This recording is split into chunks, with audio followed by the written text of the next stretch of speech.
Bumi dihamparkan. Bagaimana berlaku kiamat? Beza Al-Quran dengan syair. Hasan bin Thabit, bila dia masuk Islam, dia tak boleh nak buat benda tu dah. Dia tak boleh nak merepek di dalam syair. Maka nilai syair dia jatuh. Tapi Al-Quran kekal, hebat. Pada satu hari, Nabi jumpa dengan Hasan bin Thabit. Lalu Nabi tanya kepada dia, hal qulta fi Abi Bakrin syai'an? Apa yang hang boleh cakap tentang Abu Bakar? Tentang penyair, mereka ni orang sastra. Dia tak payah nak fikir panjang. On the spot, minta dia buat syair, dia buat syair, siap. Maka Nabi tanya kepada Hasan bin Thabit, apa yang kau kata tentang Abu Bakar? Kata Hasan bin Thabit, wa thaniyas naini fil gharil munif, wa qad tafa al-adu bihi idh sa'ada al-jabala, wa kana hubba Rasulillah sallallahu alaihi wasallam qad alimu min al-bariyati lam ya'dilu bihi rajula. Kata Hasan bin Thabit, dan nilai syair ni dia tak seperti syair Arab jahiliyah. Wa thaniyas nain fil gharil munif. Kata syair Abu Bakar ini adalah yang kedua. Thaniyas nain, yang kedua di kalangan dua orang. Fi gharil munif, di dalam gua. Qad tafal adu bihi id sa'adal jabala, dalam keadaan musuh telah mendaki bukit. Tafa alaih, dan jalan mengelilingi mereka. Wa kana hubba Rasulillahi, dan dia adalah orang kesayangan Nabi sallallahu alaihi wasallam.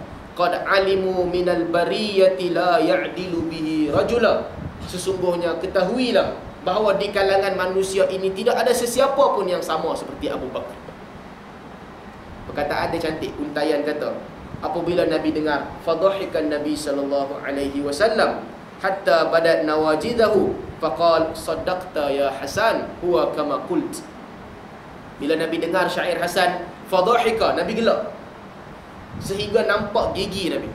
Nawajid, nampak gigi Nabi. Lalu Nabi SAW kata, sadaqta ya Hasan, betul apa yang kau cakap. Wa huwa kama qulta, betul serata-perata apa yang kau cakap ni, itulah Abu Bakar.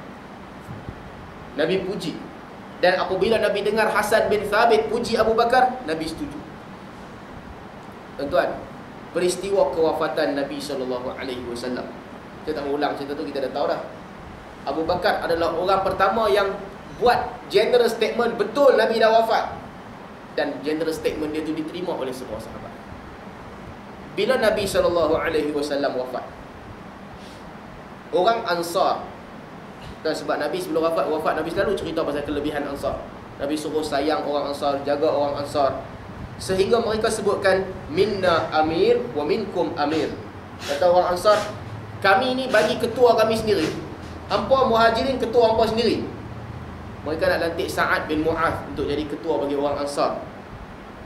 Pada ketika itu Omar, bila sahabat dengar orang Ansar bagi cadangan pemimpin kami sendiri, pemimpin hampa sendiri, maka kebanyakan sahabat mereka tak nak ambil tahu soal pemerintahan, mereka diamkan diri. Sehinggalah datang Umar Al-Khattab.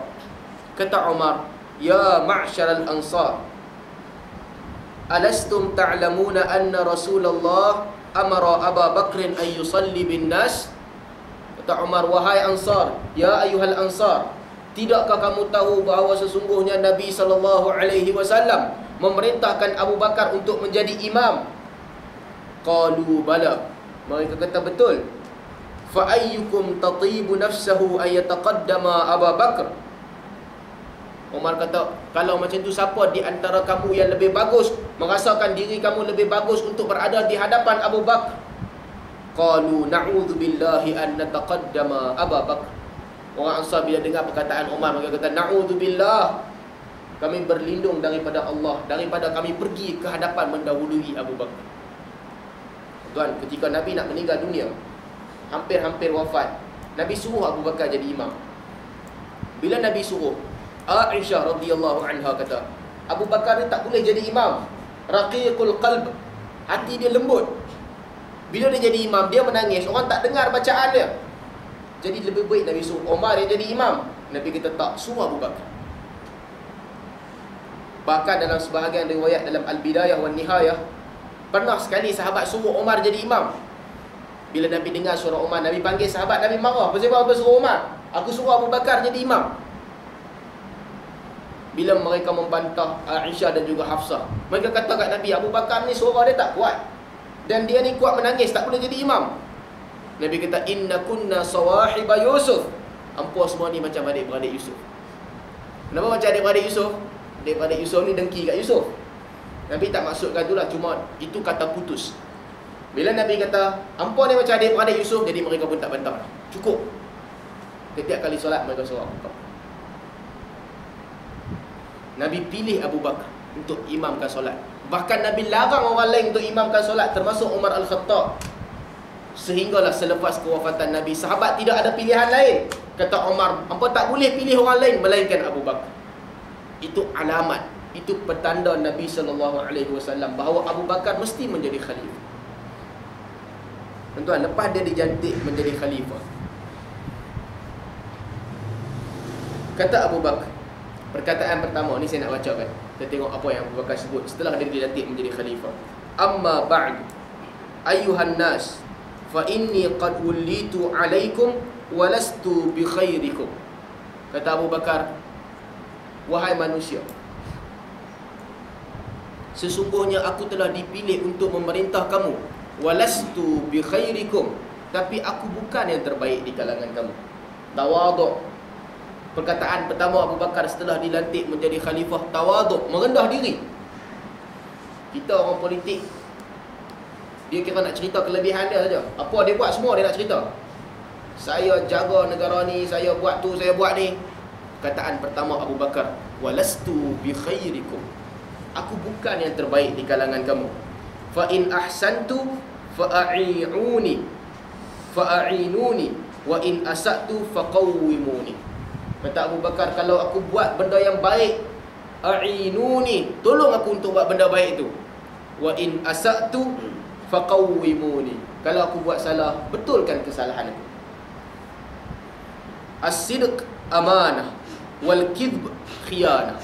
Kata Abu Bakar, sidq, betul, bercakap benar, itu adalah amanah. Wal kidb, tipu, itu adalah khiyanah. Ini asas dalam pemerintahan, sidq wal kadhab. Sidq, pemerintah Islam mesti sidq. Abu Bakar beritahu awal, sidq, betul, bersikap benar, dan jangan tipu. Setiap kali pemerintah Islam tipu rakyat, itu khiyanah. Wadda'i fikum indi hatta arji' alaihi haqqahu insyaallah. Kata Abu Bakar, sesungguhnya orang yang lemah di kalangan kamu di sisi aku, mereka adalah orang yang kuat, sehingga aku memberikan kepadanya hak yang perlu dia miliki insya-Allah. Wal qawi fikum dha'if indi hatta akhidul haq minhu insya-Allah. Kata Abu Bakar, dan orang yang kuat di kalangan hampa ni di sisi aku, dia adalah orang yang lemah, sehingga aku mengambil hak Allah yang terdapat pada dia. Tuan, apa yang Abu Bakar buat? Dia melihat kepada orang yang kuat di kalangan masyarakat sebagai orang yang lemah. Dia ambil duit mereka dan beri kepada orang miskin. Dia melihat orang yang miskin di kalangan umat Islam sebagai orang yang kuat, lalu harta yang ada pada dia, dia beri kepada orang yang miskin. Ini pemerintah Islam. Abu Bakar tunjukkan contoh yang baik. Walaupun tak ramai di kalangan pemimpin Islam nak ambil perkataan Abu Bakar. Pemimpin Islam apa dia buat? Orang yang kaya dia bagi jadi lagi kaya, yang miskin dia biar merempat. Tapi Abu Bakar tak. Konsep asal ekonomi yang diasaskan oleh Abu Bakar bukan kapitalisme, bukan perancangan pusat. Kapitalisme, siapa kaya, orang kaya bertambah kaya. Komunisme, siapa kaya, kerajaan yang kaya, dia kontrol semua. Tapi pada pandangan Abu Bakar, ekonomi, Abu Bakar melihat bahawa orang miskin di antara kamu adalah kuat, maka aku akan tolong dia sampai dia dapat apa yang perlu. Orang yang kaya yang ada di antara kamu, dia adalah lemah, aku akan ambil hak Allah yang terdapat pada harta dia. La yada' qaumun jihad fi sabilillah illa khadalahumullahu bidzulli. Kata Abu Bakar, tidaklah satu kaum di antara kamu meninggalkan jihad di jalan Allah, melainkan Allah akan masukkan kehinaan di dalam diri mereka. Jihad. Abu Bakar cakap pasal ekonomi. Yang kedua, dia bercakap tentang instrumen pertahanan. Jihad. Tak ada kaum yang meninggalkan jihad, melainkan mereka akan dilemahkan oleh Allah. Wala tasyi'ul fahishata fi